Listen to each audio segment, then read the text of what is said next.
ભાવનગરમાં તેજી દિવાળી બાળકને કલેક્ટર ડોક્ટર મનીષ કુમાર બંસલના હસ્તે ચાઇલ્ડ વેલફેર કમિટીને સોંપવામાં આવ્યું। ભાવનગરની સર ટી હોસ્પિટલમાં તેજી દિવાળી બાળકને જિલ્લા કલેક્ટર ડોક્ટર મનીષ કુમાર બંસલના હસ્તે ચાઇલ્ડ વેલફેર કમિટીને સોંપવામાં આવ્યો।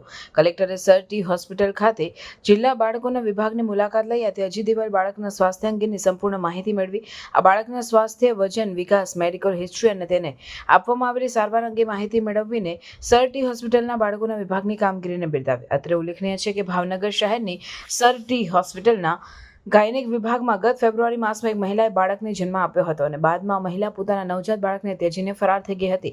આ બાળકને કલેક્ટરના હસ્તે સર ટી હોસ્પિટલ ખાતે ચાઇલ્ડ વેલફેર કમિટીને સોંપવામાં આવ્યો। આ વેળાએ કલેક્ટર ડોક્ટર મનીષ કુમાર બંસલે ભાવનગરના તાપીબાઈ વિકાસ ગૃહ જઈને આ બાળકનો શિશુગૃહમાં પ્રવેશ કરાવ્યો હતો તેમજ તાપીબાઈ વિકાસ ગૃહ દ્વારા બાળકોના સંભાળ અને સર્વાંગી વિકાસ માટે કરવામાં આવતી કામગીરીની માહિતી મેળવી હતી। આ કામગીરીમાં medical college dean Sushil Jha, Sir T હોસ્પિટલના તબીબી અધ્યક્ષ doctor Chinmay Shah, RMO doctor Tushar Adesara, બાળ વિભાગના વડા doctor Mehul Gosai, child welfare committee ભાવનગરના ચેરમેન સભ્યશ્રીઓ ઉપસ્થિત રહ્યા હતા અને જિલ્લા બાળ સુરક્ષા અધિકારી એનબી ચૌહાણ અને બાળ સુરક્ષા અધિકારી નવનીતભાઈ અરવિંદભાઈ જોશી દ્વારા તમામ જવાબદારી સંભાળી બાળકના ઉજ્જવળ ભવિષ્ય માટે આગળની કામગીરી હાથ ધરવામાં આવી છે અને આ માટે જહેમત ઉઠાવવામાં આવી છે।